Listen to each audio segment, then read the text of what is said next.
Hola, ¿qué tal? Buenas noches y bienvenidos a un capítulo más del YE, aquí en Asturias Televisión, en Telecable, en esta jornada del miércoles 16 de octubre, tercera jornada consecutiva en la que de nuevo Cataluña, pues arde de norte a sur y de este a oeste después de conocida la sentencia contra los políticos presos, en este caso por la intentona separatista. Bueno, mientras tanto, alejados de ese mundanal ruido, en Asturias, más concretamente en Oviedo, pues ya se prepara todo para la fiesta del desarme, una fiesta gastronómica de la cual, pues vamos a ver unas imágenes a continuación, pues que nos ilustran cómo la verdad, pues no es una verdad absoluta, todo aquello que se nos cuenta a lo largo de los años, a quien más, a quien menos, pues se nos ha dicho mil veces que era que las fuerzas carlistas comieron una comida tan copiosa que se quedaron dormidos y entonces llegaron los isabelinos y lograron desarmarles. Pues una persona muy entendida en el tema, como es el escritor y periodista Adolfo Casabrima, pues señalaba ayer cómo eso forma parte de la leyenda, una leyenda que por bonita no ha dejado de aceptarse, pero que no se ciñe estrictamente a la realidad. Esas eran las imágenes del acto que tuvo ayer lugar en el RIDEA, en el Real Instituto de Estudios Asturianos. Vamos ya con el programa de hoy, que como siempre comenzamos con la cabecera.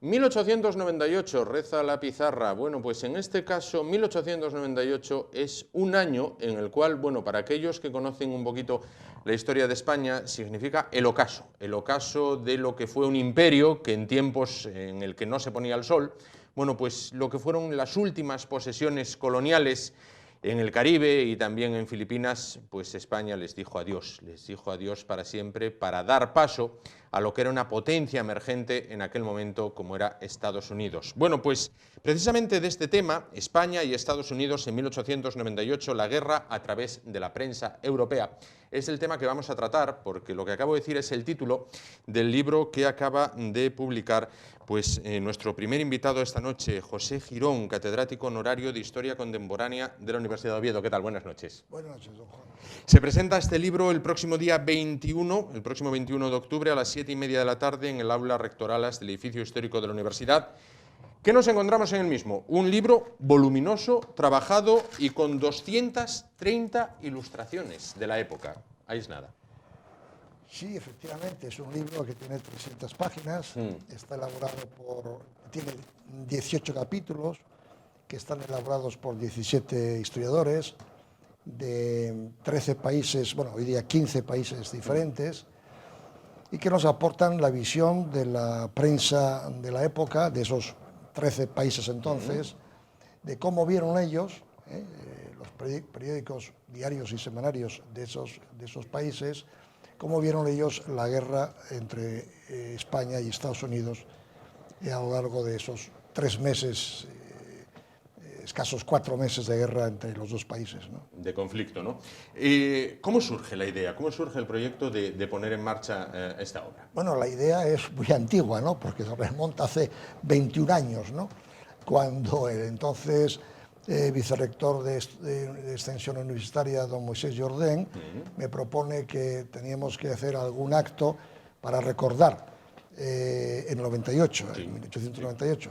Le hice un esquema, hice un proyecto, el rector Julio Rodríguez le pareció muy bien, lo aceptó, y entonces hicimos una exposición, hicimos varios cursos de extensión y publicamos entonces 4 libros y quedó uno de ellos por editar, porque en el 2000 hubo cambio en el equipo rectoral y el nuevo rector consideró que el proyecto no era interesante y lo echó al cesto de los papeles. Literalmente delante de mí el señor Juan Vázquez consideró que aquello no tenía ningún interés.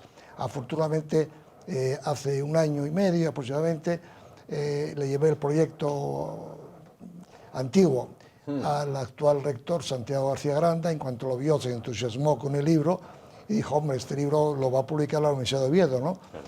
Y bueno, y ahí está aquí está el resultado, ¿no? Claro. Bueno, vamos a meternos en materia. ¿Qué papel jugó la prensa? Primero la española y luego la del resto de países europeos que se analizan, ¿no? En este conflicto, ¿qué significó un poco el relevo de la potencia en el Caribe? Dejó de ser España para pasar a ser Estados Unidos. Bueno, el papel de la prensa española fue, yo creo que lamentable, ¿no? No toda, pero lamentable la mayor parte, ¿no? Sobre todo toda la prensa conservadora, la prensa carlista, la mayor parte de la prensa republicana, todos apoyaron la guerra, considerando que España era, bueno, recordando las viejas glorias de Lepanto y de España, y que íbamos a ganar la guerra, cosa imposible. Solo la prensa liberal, la que manejaba Sagasta, y un periódico republicano, nada más que uno, que era del Partido Federal, y luego el Partido Socialista, del Partido Socialista, dijeron la guerra no se va a poder ganar, pero fueron incluso acusados de traidores, ¿no?, por el resto de prensa, y fuimos a una guerra absurda porque efectivamente no se podía ganar. Algunos periódicos en España habían publicado las ilustraciones de los propios barcos norteamericanos, que eran unos barcos modernos con una gran potencia de fuego, mientras los españoles eran de pacotilla, ¿no?, como se demostró después, ¿no?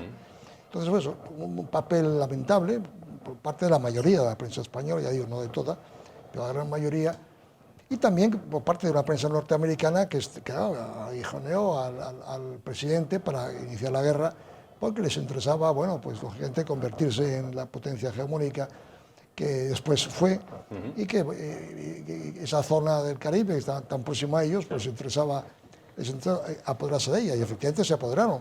En Cuba tardaron 4 años en irse. En Puerto Rico todavía no se han marchado, nunca, ahí siguen con un esquema peculiar del Estado Libre Asociado, que es una gran patraña, pues es la bandera norteamericana. Y de Filipinas tardaron en marchar 50 años, y nunca se han marchado de Guam. Guam es una isla en el Pacífico que era española, se apoderaron de ella y hasta hoy nunca más han marchado. Ahí tienen 4 bases militares.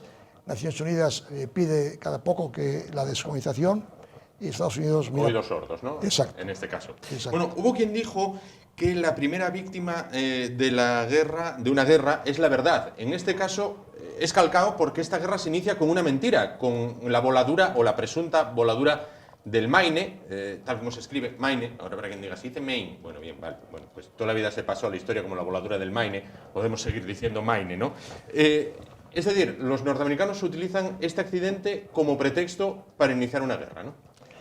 Bueno, el tema viene más de lejos, ¿no?, porque algunos errores importantes del gobierno español, de Cánovas del Castillo, hacen que, por ejemplo, un dato concreto, ¿no?, la reconcentración del general Valeriano Bayler, pues provoca decenas de miles de víctimas entre la población civil cubana, y eso es reflejado por la prensa norteamericana como presenta a España como un país de bárbaros, ¿no?, un gobierno, un ejército de bárbaros, ¿no?, lo cual en ese caso tenía toda la razón, eso de paso. Ahora bien, eso es aprovechado por el gobierno americano para enviar efectivamente al Maine, o el Maine, da igual, a La Habana. El 15 de febrero explota el Maine, se hunde, y Estados Unidos no permite que ningún país compruebe los daños, simplemente ellos acceden al casco del buque y deciden que la culpa es de España, ¿no? Y con eso ya es el pretexto de casus belli para iniciar la guerra 2 meses después. Lo que es sangrante es que en el año 1976 un almirante norteamericano, que además es un hombre muy importante en su país, Rickover, que fue el inventor de los submarinos nucleares norteamericanos, pues hizo una investigación científica y demostró que efectivamente no había habido ninguna bomba exterior, sino que había sido producto de una bomba de lo que fuese interior del buque. Con tanto, está claro que fue una provocación. Es decir, los Estados Unidos son un país especialista en sacrificar a unos cuantos centenares de su propia población para conseguir lo que pretenden. Lo han demostrado en México, en Cuba, en Ofotonquín, bueno, en muchas otras ocasiones, siempre para intentar conseguir sus propósitos, que es, bueno, el apoderarse, en este caso, de un tema económico en Cuba y protestando, además, un motivo humanitario, el tema de la reconcentración, un tema humanitario, pero en el fondo era un tema económico y la expansión imperialista, ¿no? Claro. Reconcentración de la población civil cubana por parte de las tropas españolas que paradójicamente luego ellos adoptaron en Vietnam, reconcentraban a la población también para evitar que se sumaran a la guerrilla los norteamericanos. Bueno, ¿qué papel asume la prensa europea durante el conflicto? Es decir, las hostilidades se desatan, el gobierno de España dice que defenderá la isla hasta el último hombre, hasta el último duro o hasta la última peseta. ¿Y qué papel adopta la prensa europea? ¿Se posiciona de una manera unánime a favor de unos, a favor de otros? ¿Cada uno va con los de él? ¿Cómo va esto? Bueno, la gran mayoría de la prensa europea, de los 13 países entonces que se han analizado en el libro, se posiciona a favor de España, inicialmente. Cuando ven que la situación bélica es desfavorable a España, cambian de bando y empiezan a considerar que España no tiene nada que hacer, lo mejor es pedir la paz, abandonar una guerra absurda e inútil, y que la paz debía llegar inmediatamente para evitar pérdidas de vidas humanas, ¿no? No obstante, bien es cierto que mientras la prensa conservadora y la prensa liberal y de centro apoyan inicialmente a España, hay un sector de la prensa de izquierdas, llamémoslo así, que desde el principio se posiciona a favor de Estados Unidos con el cuento de la labor humanitaria que Estados Unidos iba a hacer en Cuba, evitando que los españoles sigan masacrando a la población y a los soldados, ¿no? Entonces, la prensa socialista europea y algunos periódicos de izquierdas pues se posicionan desde el principio con Estados Unidos, y con el resto con España. Pero ya también, cuando en mayo, ya a partir de mayo, la prensa gira, entonces dicen, no, lo mejor es la paz, porque aquí España no tiene nada que hacer, que llegue la paz. Tarda en llegar la paz, evidentemente, todavía 2 meses y pico, pero la prensa considera que España ya no tiene nada que hacer. Ya no tiene nada que hacer. La prensa británica, Inglaterra, ¿cómo se posicionan los diarios británicos? Bueno, antes quizá un detalle es que no dije antes, es que, bueno, hay la prensa de 4 países y que son los que más claramente se posicionan a favor de España, que son la prensa de Austria-Hungría, de Alemania, de Rusia y de Francia, especialmente la francesa, ¿no? Francia está siempre al lado nuestro, ¿no? De forma más clara. Los demás también. Bueno, quizás el tema de Viena se entiende porque Francisco José, su emperador, es pariente directo de nuestra reina regente, María Cristina, con lo cual es lógico que apoya a María Cristina, normal, ¿no? Pero en el caso de Gran Bretaña, bueno, Gran Bretaña es de un cinismo total, ¿no?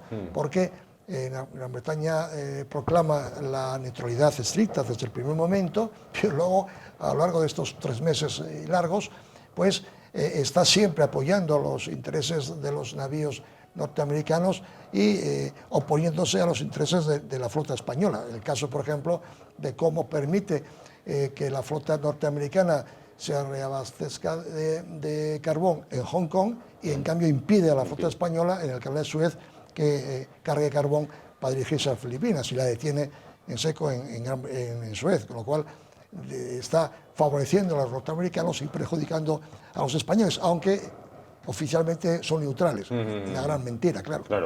Bueno, es una guerra completamente desigual. Quizás se refleja el carácter Quijote español en conflictos, en batallas como el Cerro de San Juan y demás, con actos de heroísmo verdadero, pero hay una gran diferencia, lo decía usted antes, en los buques de ambas escuadras, una escuadra moderna, potente, la norteamericana, perfectamente artillada, de gran calibre, contra una escuadra muy debilitada, la española, con buques como el Cristóbal Colón, que llegan a salir, llegan a hacerse a la mar a instancias de los políticos que dicen la escuadra está para salir y defender el pabellón, y llegan a salir sin cañones.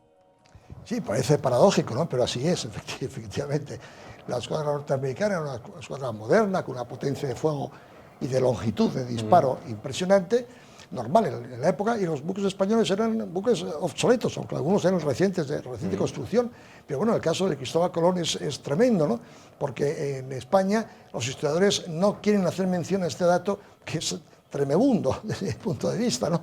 Un buque que va a la batalla sin un cañón principal. Y Cervera lo había dicho, no podemos salir a combatir, no estamos en condiciones, pero bueno, Sagasta le ordena salir a la derrota, al suicidio, ¿no? Es decir, Cristóbal Colón era un buque, bueno, y no solamente ellos, el resto de buques, que sus cañones no podían llegar a los buques norteamericanos. Era un suicidio absoluto, ¿no? Claro. Volviendo al papel de la prensa, ¿alguno de los países europeos analizados en el libro tira de la leyenda negra española de la que muchos países europeos han estado tirando y continúan incluso? Bueno, sí, hay un país que se destaca, ¿no? Y es Holanda, ¿no? Por motivos obvios, ¿no? Es decir, Holanda siguen hasta el día de hoy con, lógicamente, el recuerdo de la presencia española, de la, en ocasiones terrible presencia española, en los siglos que España controló o dominó Bélgica y Holanda, ¿no? Y entonces en algunos diarios, por no decir todos los diarios, o los 4 diarios que se analizaron en Holanda, pues reflejan constantemente esta cuestión, ¿no? De que cómo ellos habían padecido la arbitrariedad, ¿no? de los soldados españoles, y esto mismo estaba ocurriendo en Cuba 2 siglos, 3 siglos después, ¿no? Entonces se posicionan al lado de Cuba y de Estados Unidos, que va a parar estas masacres, siempre recordando lo que ellos habían pasado, habían sufrido bajo la presencia del duque de Alba y aquella gente, ¿no? Claro. Bueno, finaliza el conflicto, como decimos, con la rendición española. Se pierden esas últimas colonias, Cuba, Puerto Rico, Filipinas. Bueno, se dice siempre que España entra en un periodo de depresión. ¿La prensa también lo refleja así? Bueno, no, la prensa no lo refleja así. La prensa lo que hace es pasar página rápidamente y luego la prensa se hace eco del tema regeneracionista, que inmediatamente los intelectuales, o una buena parte de los intelectuales españoles, pues van a hacerse eco del tema. Es decir, España ha pasado a ser una potencia de tercera categoría y tenemos que regenerar este país. Entonces, bueno, ahí está, pues eso, Macías Picabea, Joaquín Costa y un montón de gente, Unamuno, Garibet, es decir, Ramiro de Maeztu, un montón de gente que consideran que hay que regenerar el país. Y entonces, bueno, pues la prensa por ahí se hace una especie de escapismo para decir que, bueno, hay que regenerar el país, pero claro, el problema era mucho más, mucho más hondo, ¿no? El problema es que tenemos un país, bueno, donde hay unos sectores con una influencia enorme, que destaca mucho la prensa europea, que es el tema de cómo los militares y la Iglesia Católica tienen un papel esencial en el poder o sobre el poder político. Y, por ejemplo, toda la prensa europea, o la mayor parte de la prensa europea, nos dice cómo varias de las causas del fracaso de España es precisamente esto, ¿no? Los sectores militaristas y clericales que conducen a la política española a un callejón sin salida, ¿no? Y esto, y claro, con un país donde el alfabetismo es, en el año 900, poco después, España tenía el 64% de analfabetos, ¿no? Mientras que Francia tiene el 19%, Holanda el 9%, Estados Unidos el 11%, España el 64%. Entonces, claro, un país así había que regenerarlo, y cosa que no se consiguió regenerar, ¿no? No se consiguió. Hasta mucho después. Hasta mucho después. Ya fuera de lo que es el libro, como catedrático de Historia Contemporánea, ¿considera, como afirman algunos autores, que esta derrota, los militares quedan señalados, les queda tan solo entonces ese protectorado de África, donde van a hacer carrera muchos de ellos, y va a ser un caldo de cultivo para la posterior guerra civil? Esos militares se enrocan en África, dicen, bueno, nos quedamos sin Cuba, nos quedamos sin Filipinas, nos quedamos sin Puerto Rico, nos dieron una auténtica paliza allí, aunque luchamos valientemente, pero ahora en África vamos a hacer piña, vamos a ser africanistas, y luego vamos a ser los que en el 36 vamos a poner orden en estos desmanes que atribuían a la República. Bueno, el tema es más complejo, porque no nos olvidemos que Estados Unidos destruye 2 escuadras navales españolas, pero desde el punto de vista militar terrestre, las batallas que tuvieron lugar fueron mínimas, no fueron nada importantes. El ejército español quería continuar la guerra porque había 100.000 militares en Cuba, mientras que los norteamericanos habían desembarcado apenas 5.000 o 6.000, es decir, que la guerra se podía haber prolongado años, ¿no? Afortunadamente el gobierno español pide la paz, evidentemente con sensatez, porque aquello no tenía sentido ninguno, nos iban a derrotar finalmente, ya han pasado 2 o 3 años incluso. Pero no obstante, los militares españoles, militares, digamos, del ejército terrestre, ¿no?, nunca tuvieron la sensación de derrota, porque ellos en definitiva no combatieron. Y cuando combatieron esas 2 pequeñas batallas de las bombas de San Juan, etcétera, pues casi que perdieron, pero demostraron un arrojo y una valentía, etcétera, encomiables, ¿no? Con lo cual, de ahí se enlaza efectivamente con lo que dice usted del tema de Marruecos y de que, bueno, pues hay ahí otro tema que es un tema mucho más complejo y que nos lleva muchos años más adelante, ¿no? Claro. Pero de alguna manera, efectivamente, bueno, pues el ejército español lo que hace es retomar Marruecos. Pero bueno, no obstante, también es verdad que hay que reconocer que Marruecos, el ejército español, ese glorioso ejército español, tarda 20 años en conquistar un pequeño territorio del norte de Marruecos. 20 años. Y al final lo conquista gracias a Francia. No nos olvidemos ese detalle. Hasta el final, gracias al apoyo de Francia, finalmente Primo de Rivera da por finalizada la guerra de África, que llevaba 20 años. De sangría absoluta. Exacto. Bueno, la prensa, entonces, fue, es y será un factor determinante en el inicio, desarrollo y final de los conflictos armados, como se ve en el libro. Sin duda, la prensa siempre ha sido y seguirá siendo, afortunadamente, pues eso, el cuarto poder, ¿no? Con lo cual, el poder de la prensa siempre ha sido importantísimo, más entonces, lógicamente, porque no había televisión ni radio, pero hoy día sigue siendo, yo creo, que la prensa un medio de comunicación esencial y muy importante para crear opinión pública, ¿no? Que es lo mismo que pasaba entonces. De todo el mundo, no nos olvidemos, en aquella época, con un país de analfabetos, en cambio, el número de diarios y semanarios que había en España era importantísimo. ¿Por qué? Porque la gente compraba no un periódico, sino compraba 2 o 3 y 4 periódicos todos los días. Quiero decir, la burguesía urbana, ¿no? Los que podían. Los que podían, ¿no? Pero luego... y no había el Marca. No había el Marca. No había el Marca. Y la gente leía, como eran todo prensa de partidos, pues y había un multipartidismo muy amplio, a pesar de Cánovas, ¿no? Sí. Y de Sagasta, pues la gente compraba 2 o 3 periódicos, 4 veces, y si no los compraba, iba siempre al bar, a la cafetería o en el Ateneo, donde se disponía de toda la prensa y leían hábilmente o escuchaban a quien la leía y permanecían atentos al que sabía leer, que les leía en voz alta para los que analfabetos no sabían leer y quedaban bien informados, ¿no? Claro. Para saber más, por ejemplo, además de leer el libro, los que sean amantes del cine, ¿Ciudadano Kane refleja bien ese papel de la prensa norteamericana? Sin duda, sin duda, ¿no? Es un reflejo magnífico de aquella situación en la que Hearst le dice, y además esto es histórico, ¿no? Le manda a un dibujante que dibuje allí unas imágenes de Cuba, ¿no? Unos dibujos. Cuando él dice, no, ya estoy aburrido, aquí no hay nada más que contar, dice, no te preocupes, no salgas, sigue ahí porque yo te voy a hacer la guerra para que hagas, para que hagas imágenes, para que hagas dibujos, ¿no? Para que tengas material para dibujar. Pues José Girón, catedrático honorario de Historia Contemporánea de la Universidad de Oviedo. Gracias por estar con nosotros esta noche y traernos lo que es este libro, España y Estados Unidos en 1898, la guerra a través de la prensa europea. Un libro que tendrá su presentación oficial el próximo día 21 de octubre a las 7:30 de la tarde en el edificio histórico de la Universidad de Oviedo.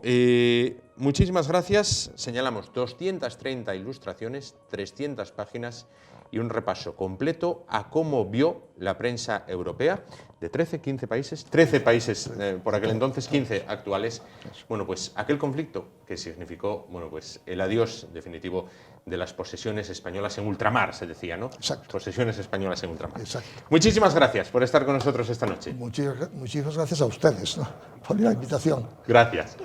Nos vamos muy rápido, publicidad, volvemos y vamos a cambiar totalmente de asunto. A la vuelta nos vemos.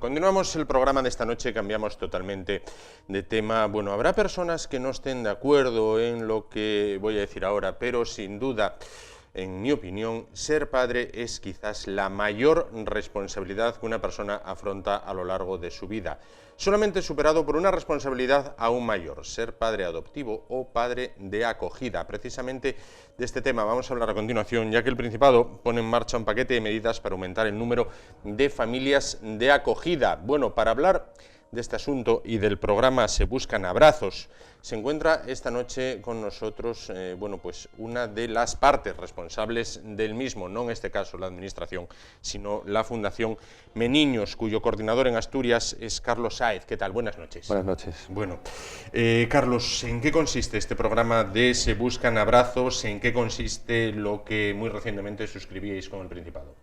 Bueno, pues la idea es dar continuidad a este programa que lleva funcionando aquí en Asturias ya desde el año 2000 y que es el programa de acogimientos permanentes. Lo que pretende es asegurar el derecho de los niños y niñas del Principado de Asturias a crecer en una familia.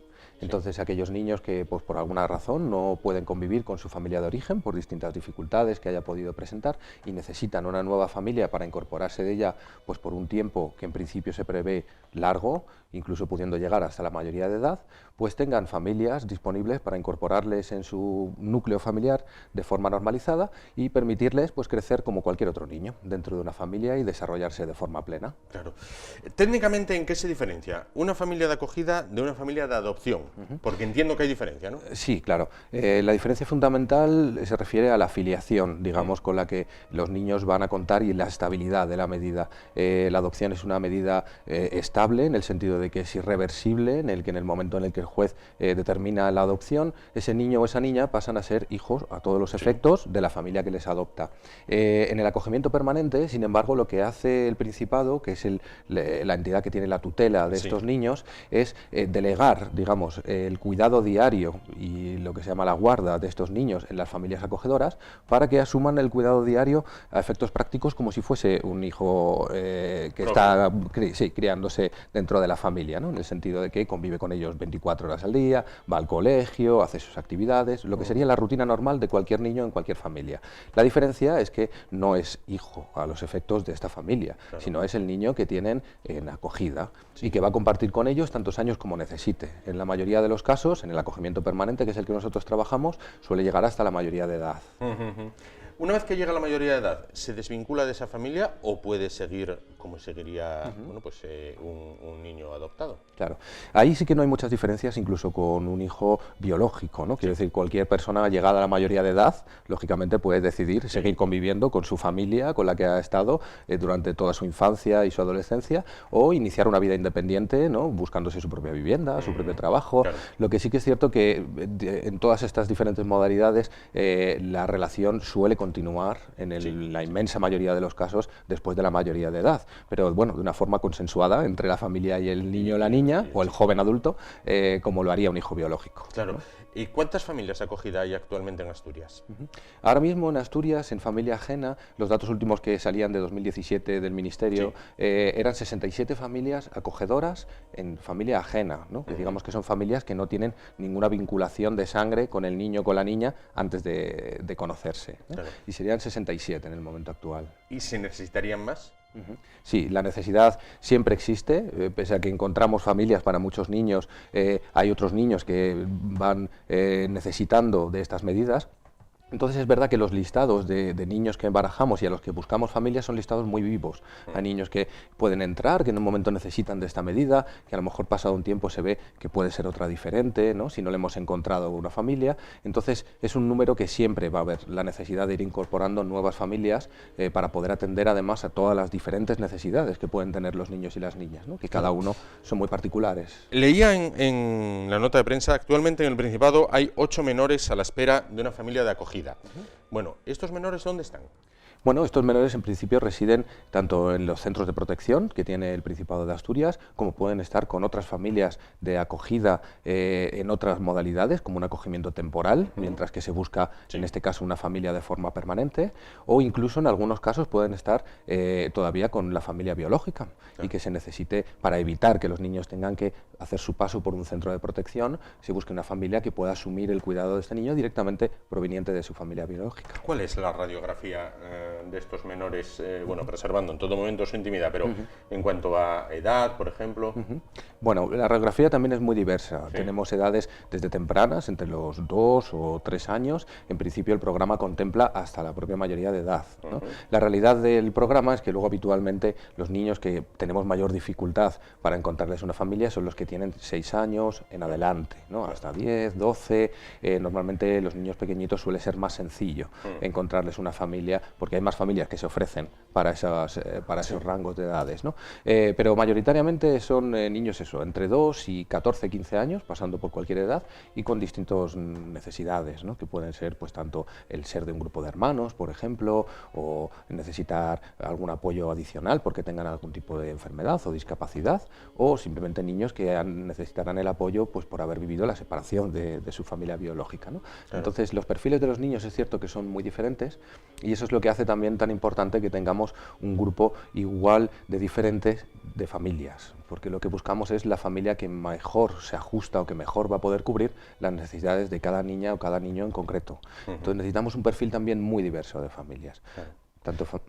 Sí, perdón, me decía. Sí, digo, tanto familias que puedan estar formadas por una persona sola, un hombre, una mujer, o familias que sean numerosas y que tengan hijos, que vivan en entornos rurales o en entornos urbanos. Digamos que cada familia tiene peculiaridades que van a hacer que pueda cubrir de una forma más concreta las necesidades de un niño o de una niña. Y como son tan diversas, pues necesitamos muchas. ¿Se llegan a rechazar familias candidatas al tema de acogida? Bueno, lógicamente, más que rechazar, lo que se suele ver es que hay algunas familias que a lo mejor no es el momento oportuno o que en ese momento no reúnen, digamos, unas capacidades o unas circunstancias mínimas como para que tenga cabida el incorporar a un niño o niña en su familia. Es verdad que es un número menor, nosotros partimos siempre de la base de que prácticamente cualquier familia puede ser familia acogedora, pero no puede ser acogedora de cualquier niño, ¿no? Digamos que según las habilidades y las capacidades y el deseo que tenga cada familia, se valora un proyecto concreto que ellos traen. Y es para lo que se determina si encaja o digamos que los técnicos están de acuerdo con que ese proyecto es el que la familia puede asumir o no. En caso de que no, pues se le devuelve de esta manera y las propias familias hacen una reflexión que la mayoría de las veces les lleva a darse cuenta de que los puntos que hemos reseñado los técnicos, pues a lo mejor hacen que ese proyecto no sea viable en este momento, que no quiere decir que no pueda serlo dentro de un tiempo. ¿Qué lleva a una familia a dar el paso adelante y decir, bueno, quiero ser familia de acogida? Decía yo al inicio del programa que quizás una de las mayores responsabilidades de una persona a lo largo de su vida, si no la más, es ser padre de tu propio hijo, al cual, bueno, pues por muy mal que vengan dadas, como se suele decir, es tu hijo y lo tienes que querer. Pero ¿qué ocurre cuando tú sabes que no es tu hijo porque es una familia acogida, pero lo vas a tener que querer igual que si fuera tuyo? Bueno, la verdad que es un caso muy común. Todas las familias tienen en algún momento que lidiar con este dilema un poco, ¿no? De cómo posicionarse. Y eso es un trabajo que se hace antes de la llegada de los niños y de las niñas en casa. Es una reflexión muy profunda que hacen las familias precisamente a cómo se van a posicionar delante de los niños. La realidad del día a día es que la vinculación que se suele formar entre las familias y los niños es muy semejante a la que suele haber entre un padre y un hijo biológico, salvando las distancias, y esa distancia es la que se le pide un poco a una familia, una acogedora a mayores, que es que tenga la capacidad de ubicarse bien en este contexto para poder ayudar al niño a entender cuál es su diferencia de su situación familiar con la de un hijo biológico o un hijo adoptado. Nuestra experiencia es que la mayoría de las veces las familias lo entienden perfectamente y son capaces de explicárselo muy claramente a los niños, y pasa a ser una peculiaridad de su familia como cualquier otra que pueda haber en las familias, y más a día de hoy, que hay familias muy diversas, y no suele tener ningún tipo de dificultad a medio o a largo plazo para establecer el vínculo y para que sea una relación, bueno, pues eso, de un cuidador y un cuidado como si fuese un hijo biológico. ¿Se puede pasar de la acogida a la adopción?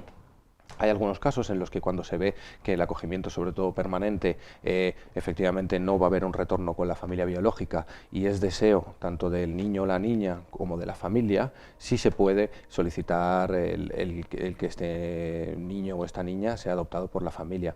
Habitualmente no es lo común, porque para eso existe la medida de la adopción. Y como estas medidas no se toman de forma arbitraria, sino que hay, lógicamente, unos criterios detrás, suele haber alguna razón por la que se ha entendido que para ese niño o esa niña el acogimiento permanente es una medida de protección más ajustada que la adopción. Pero bueno, sí que hay casos que en el devenir de los años, ¿no?, esas circunstancias pueden cambiar y puede verse que lo más apropiado es que esa familia pueda adoptar al niño o a la niña. Entiendo que se dan casos, bueno, pues que tocan la fibra sensible, ¿no? De estos 8 menores a la espera de familia acogida, me decía Carlos que los que tienen, bueno, pues mayor posibilidad de encontrar familias son los más pequeñitos. Cuando se supera esa barrera de los 6 años, cada vez se hace más difícil para ellos y ellos se dan cuenta. Sí, por supuesto, los niños según van creciendo pues tienen más capacidad de percibir cuál es su situación y cuál es la situación de los otros compañeros o otras personas que pueden tener alrededor. Y sí que es cierto que se hace más difícil, no por el hecho de que ellos sean niños más difíciles ni de educar ni de integrar en una familia, es simplemente por el hecho de que hay menos familias que se ofrecen para introducir en su familia niños con estas edades. Eso es lo que llamamos un poco las características especiales y que el elemento diferenciador no es la dificultad en el abordaje de la educación del niño o de la niña, sino la escasez de familias que se ofrecen para asumir estas situaciones. Claro. ¿Son niños españoles? La mayoría sí, la inmensa mayoría, o españoles o que han venido a España con una muy corta edad y que han vivido largos años en España antes de salir con una familia acogedora, pero el 90 y muchos % son españoles, sí. Por otra parte, la Fundación Meniños, ¿desde cuándo? Hábleme un poquito de la Fundación, ¿desde cuándo? Bueno, pues, ¿cómo viene prestando toda esta ayuda? Pues en Fundación Meniños en realidad es una entidad que nace en Galicia en el año 96 y que 4 años después, en el 2000, comienza a trabajar también en el Principado de Asturias. Desde ese año llevamos llevando diversos programas, tanto de acogimiento, permanente sobre todo, pero también en ocasiones temporales, y adopciones especiales como entidad colaboradora del Principado de Asturias. Los servicios, digamos, que presta Fundación Meniños es el acompañamiento durante todo el proceso de las familias, desde el minuto 1, donde ellos llaman para interesarse un poco y tener información del programa, y los técnicos directamente atendemos a las familias para darle toda la información que necesiten, como posteriormente cuando deciden iniciar un expediente y ser familia acogedora, el proceso de formación, que es previo para ponerles un poco en el contexto, la valoración, y cuando por fin tienen la asignación de un niño o una niña, les acompañamos en todo el proceso, tanto de conocerse como de luego ir solventando cualquier dificultad que les pueda surgir durante todo el transcurso de la medida, ¿no? En algunos casos puede ser incluso más de 10 años que podemos estar en conjunto, y las familias nunca están solas, siempre están acompañadas por la consejería y por, en concreto ahora, Fundación Meniños, que les ayudamos para solventar cualquier eventualidad.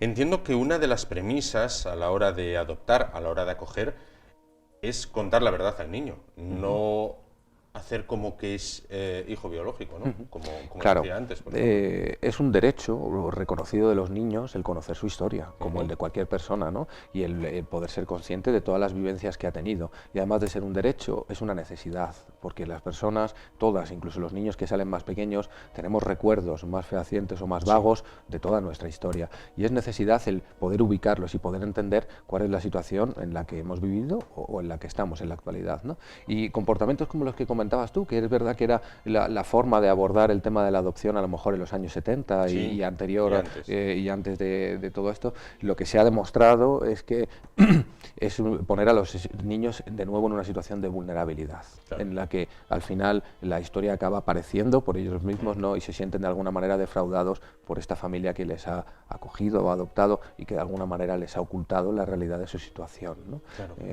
Bueno, para aquellas personas o aquellas familias que nos estén viendo y digan, oye, quiero dar el paso hacia adelante, al menos quiero informarme, al menos, bueno, pues quiero formar parte de ese banco de familias que se puedan hacer cargo o acoger temporal o permanentemente a uno de los menores, a uno de estos 8 menores, ¿a dónde tienen que dirigirse?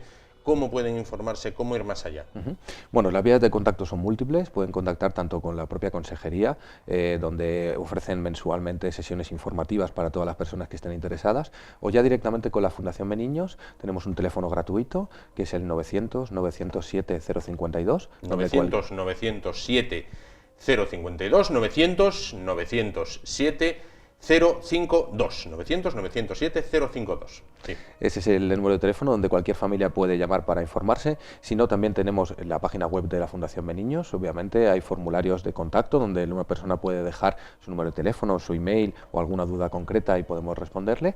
O también la web concreta que tenemos para el programa de Asturias, que es www.acogimientosyadopcionasturias.org, y que en ella también tienen información básica sobre cómo funciona el programa y un formulario del contacto donde pueden contactar, y los técnicos nos ponemos en contacto para solicitar información sin ningún tipo de compromiso, obviamente, ¿no?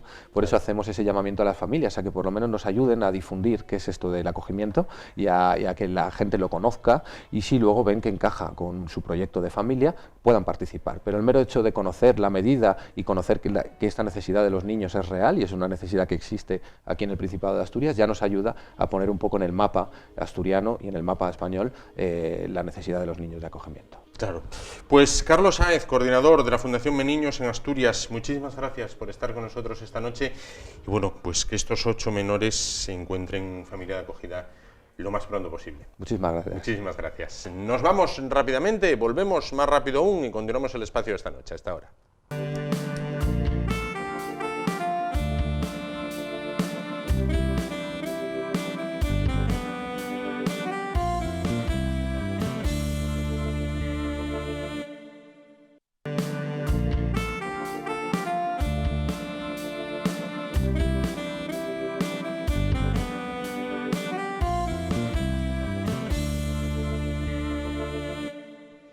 Bueno, pues continuamos el programa de esta noche y vamos a hablar a continuación, bueno, pues con un hombre que sin duda es testigo y termómetro de la actualidad en Oviedo y en Asturias, con el cual, bueno, pues hablamos periódicamente y sobre todo, bueno, pues llegadas estas fechas de premios Princesa.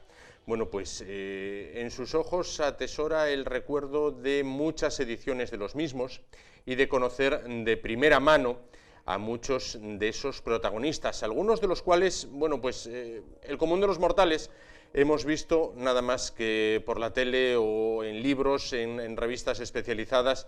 Bueno, pues él los ha tenido frente a frente. Vamos a hablar de premios Princesa con él y también de otras distinciones, de otros galardones, bueno, pues de muchas cosas, porque siempre es un placer conversar con Ramiro Fernández, psicosteta. ¿Qué tal? Buenas noches. Hola, buenas noches, ¿Qué tal? Juan. ¿Todo bien? Todo muy bien. Bueno, Oviedo, Asturias, de nuevo a las puertas de los premios Princesa, en esta ocasión con una novedad tremenda, que es que viene la princesa, la futura heredera de la corona española, la princesa Leonor.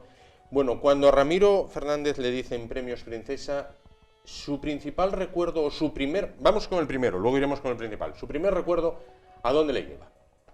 A 1982, Sí. cuando se han institucionalizado los 81-82, yo era concejal, Sí. estaba en la Comisión de Cultura y me tocó vivirlo muy, muy de cerca, ¿no? Me recuerdo ver el teatro, no estaba ni mediado, donde ahora, fíjate lo que ha evolucionado el tema, que hasta hace muy poco la directora me decía que tenían hasta 6.500 solicitudes que no podían atender. Y por aquel entonces ni se mediaba. Claro, no, es que lo he vivido, claro, fue el primer... Sí, la primera vez. La primera vez, pues oye, casi tuvimos que los concejales invitar a las familias para que fuesen al evento, ¿no? Entonces ver esa evolución, ver ese prestigio, ver esa categoría, ver que estamos en el mundo, creo que eso es importantísimo para nuestra ciudad y para nuestro principado, ¿no? Bueno, en cuanto a los protagonistas de las ediciones, bueno, pues hay quien dice, no, es la familia real, no, son los premiados, yo creo, ¿no? Exacto. Entonces, los premiados, ¿a quién recuerda, Ramiro, con más, bueno, pues intensidad? llamémoslo así. Bueno, yo realmente tengo recuerdos de muchísimos. No quisiera, porque luego se me puede quedar alguno que tal. A mí, personalmente, hubo personajes que son tan grandes, tan importantes, que luego la sencillez, qué sé yo, los hace, a mí es esa admiración, ese respeto que guardaré siempre de haber tratado y haber tenido la oportunidad de dialogar con ellos, ¿no? No voy a citar ninguno porque tengo quizás unos recuerdos más de otros personajes que me marcaron, como pueden ser Severo Ochoa, como puede ser Nelson Mandela o como puede ser Adolfo Suárez, ¿no? Quiere decir, en esfera como personajes que yo los veía muy altos, y en el trato cercano, pues me han impresionado y me quedó un recuerdo gratísimo que creo para siempre, ¿no? Claro. Somos conscientes, muchas veces, quizás vamos a frivolizar un poco el tema, ¿no? Pasa con los premios como pasa con Cudillero. Por ejemplo, muchas personas vienen de fuera y dicen, Cudillero es precioso. Yo llevo viendo Cudillero, particularmente yo llevo viendo Cudillero 44 años que tengo. Y digo, tampoco me parece tanto, porque como lo llevo visto 44 años, esto pasa un poco con los premios, que a los de casa, a los de Asturias, oh, es que es magnífico. Y dices, bueno, y sin embargo hay gente por fuera que daría muchísimo por poder acoger estos premios. Claro, Juan, has tocado en el punto de tal. Y eso es lo que a mí, como asturiano y como obetense ya, que llevo 53 años en Oviedo, a mí me duele que haya todavía críticos que no valoren lo que representan los premios Princesa para nuestro Principado. Es que, ¿cómo que quisieran? Claro. Y yo hasta pasé un momento hace unos, no muchos años, donde yo estaba muy preocupado, porque digo, hubo ciertas cosas que digo, pero ¿será posible de que el sentido común, dónde estará? Luego, creo que mis palabras las firman todos los obetenses y todos los asturianos. Eso está claro de que los premios son... es que estamos en el mundo durante casi 4 días, estamos en todo el mundo. Y entonces, claro, ahí se conocen esos rincones que es esta comunidad tan pequeña y al mismo tiempo tan grande, ¿no? Claro. Bueno, ¿hay clientes de su negocio que acuden estos días para el tema de la ceremonia, para acudir al Campo Amor? Sí, no. Y en esto tengo que agradecer, porque tengo esta magnífica clientela que yo tengo, que son conscientes de que esta semana, en cuanto cortan el tráfico ya alrededor, porque estoy muy cerca, a 50 metros del hotel, y entonces ya cortan el tráfico. Y los clientes ya dicen, bueno, lo dejamos para la semana que viene, porque ahora con el tema de los premios, claro, hay que tener en cuenta que nosotros, bueno, oye, llevamos muchos años y tenemos muchas personas y personalidades que asisten a los premios y que ya tenemos en nuestro horario de reservas de personajes que de otra manera pues no los podríamos atender, pero que casi todos los años pues asisten y vienen al salón, ¿no? Bueno, es también una cita, además bueno, con la cultura globalizada, en este caso se convierte Oviedo en capital mundial de la cultura globalizada, es también una cita de la elegancia, porque esa alfombra que da acceso al Teatro Campo Amor se convierte casi en una improvisada pasarela donde hay también quien pugna por ir más elegante que nadie, ¿no? Hasta hace 10 años apenas, no se miraba. De 10 años a esta parte es que se convierte precisamente en la pasarela de la moda en el mundo. Es que, vamos, donde ya ves que se mira con lupa desde el peinado a lo que yo tantas veces digo, a la línea de los zapatos, ¿no? Claro. Porque los expertos que se dedican precisamente a estos temas, pues pues disfrutan y vamos, y toman nota de todo, como todas las personalidades que acuden, pues tanto el hombre como la mujer,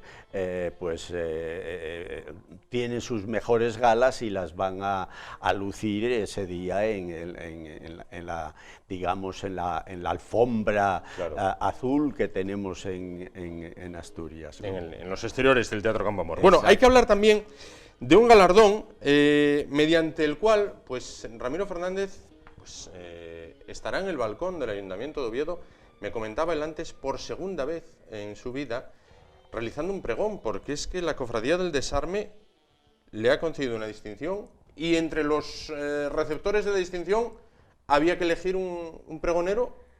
Así es. Y recayó en usted. Así es, sí, me indicaron que fuese yo y bueno, pues yo no me voy a negar a decir, no, hombre, no, oye, sé tú, no, oye, ¿queréis que sea yo? Encantado, es la segunda vez que voy a tener la oportunidad de poder estar en el balcón del ayuntamiento.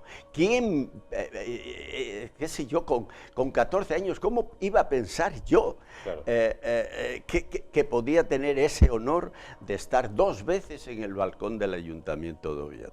Yo quiero la primera fue en los festejos de... Sí, con el pregón de San Mateo. Efectivamente. Sí, que fue el número 50 de los pregoneros de todos los años que hubo los pregones, ¿no? Entonces, bueno, pues me siento tremendamente halagado, no vale decir, no, es que, no, coño, Ramiro, ¿quieres quedar bien? No, es que lo siento en el corazón. Yo cuando me dijeron, no me negué, me dijeron ellos, bueno, no, que sea Ramiro. Bueno, pues oye, encantado, es una responsabilidad, claro está, voy a ser muy breve, y lo que manifieste va a ser del corazón y para que participemos todos como estoy seguro vamos a participar de ese día del desarme, ¿no? Claro. Es un hombre de desarme, Ramiro, lo digo porque conserva la línea como si tuviera 20 años y es comida de engordar. Claro, pero bueno, no, pero por un día no pasa nada, hombre. Bueno, esta semana no va a ser solo un día lo que voy a tomar. Por eso. Voy a tomar el desarme varias veces, sí, ya sabes, los compromisos. Y encantado, además, encantado. Y si me permites, quizás no viene esto a cuento, pero Juan, si me lo permites, quisiera hacer en este momento una mención, una emocionada mención a un hombre que a mucha gente le queríamos, y yo especialmente, que era Luis José de Ávila. Por supuesto. Luis José de Ávila viviría estas jornadas, bueno, disfrutando, porque él le gustaba estar en la calle, le gustaba estar en los restaurantes, él le gustaba tomar nota de todo, y creo que a mí me viene a la memoria que este recuerdo de Luis José de Ávila, que tú lo has tenido aquí varias veces también, de colaborador, y bueno, que desde ahí arriba disfrute, viéndonos a todos, también disfrutar del desarme. Y contándolo, sin duda, porque él era también de los que hacía suya esa frase de Vélez que dice que si algo no se cuenta es como si no ocurre, en este caso, ¿no? En este caso. Sí. Claro que sí. Bueno, pues entonces, por una parte, Premios Princesa, por otra parte, Cofradía del Desarme, con esas distinciones. ¿Cómo le llega la distinción de la Cofradía del Desarme? Me llama a Miguel Ángel de Dios, que es el cofrade mayor del Desarme, de la Cofradía del Desarme, y me dice, Ramiro, te acabamos de nombrar por unanimidad cofrade de honor, ¿aceptarías? Y yo, bueno, mira, pero soy cofrade de los Navos, soy cofrade de Noreña, de tal, soy cofrade... Ya no me recuerdo más, soy de alguna cosa más. Sí. Y ahora pues me dije yo, pues oye, pero encantado, ¿no? Claro. Yo encantado, emocionado, porque bueno, yo quiero más que me den ahora los honores, que no después de ya que yo esté por ahí arriba. Sí. Pero claro, entonces, bueno, me siento pues de verdad muy halagado por estas cosas que me ocurren. Eso es lo que yo quisiera brindar, sobre todo a los jóvenes de mi profesión y a toda la juventud, de que no llegan las cosas por casualidad. O sea, que en la vida hay que luchar, hay que trabajar, hay que esforzarse, yo soy un hombre con unas limitaciones tremendas, pero me he esforzado para al menos estar en primera línea con humildad, con sacrificio, con constancia, y eso es lo que yo me gustaría brindar a los jóvenes, que no se llega por guapo, ni por alto, ni por rubio, ni por esto, sino se llega te valoran por una trayectoria ejemplar, ¿no? Yo no sé por qué, pero siempre que hablo con Ramiro, siempre que entrevisto a Ramiro, no sé por qué acabamos siempre en las últimas preguntas hablando de fútbol. Bueno, porque él es un hombre pues muy cercano a los hombres de la selección española. La selección está en un periodo de transición, se está rejuveneciendo el equipo, recientemente estuvieron en Gijón. Los jugadores cambian, pero el espíritu es el mismo, ¿no? Yo supongo que has estado con ellos, entiendo que los ves como siempre, ¿no? Sí, yo he estado ahora en Las Rozas con ellos antes de marcharse a jugar estos 2 partidos. No he ido porque, bueno, me coincidía con la distinción y con ahora el pregón, ¿no? Pero bueno, es una renovación, creo que es necesaria. En la vida tenemos que estar, y yo creo que este chico es un hombre muy... desde luego nadie le puede, en cuanto a sus experiencias, digo experiencias de conocimientos, tiene unos conocimientos extraordinarios, está haciendo un equipo a su manera dentro de estos valores que tenemos en la selección española, y bueno, yo tengo mucha esperanza. Ahora bien, quedar campeones del mundo, yo que lo he vivido durante 28 años, es muy difícil, muy difícil. Ojalá, ya estamos dando estos pasos importantes con esta nueva selección, ojalá podamos al menos tener esa esperanza de estar cerca otra vez, ¿no? Sí. Como decía un jefe mío, no te pido que ganes, sí que compitas, en este caso.